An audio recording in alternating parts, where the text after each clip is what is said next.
Eskwela na pud ta ani.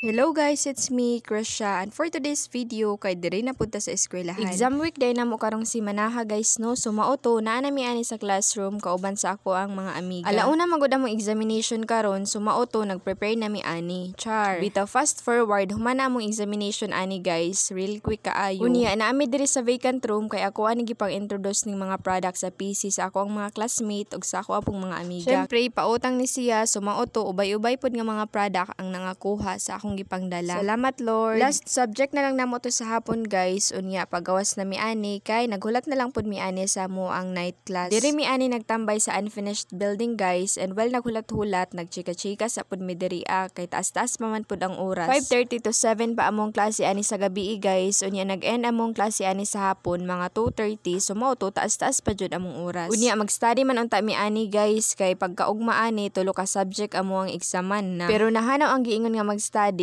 kay nagchika-chika naman mi ani. Mauna ni ron na unsaon naka nato ni ugma. Char. Anyway, hayag day kayong langit ron guys no. Salamat kay sa Ginoo kay maayo kayong panahon. Bitaw maora to. Salamat sa inyong pagtan-aw.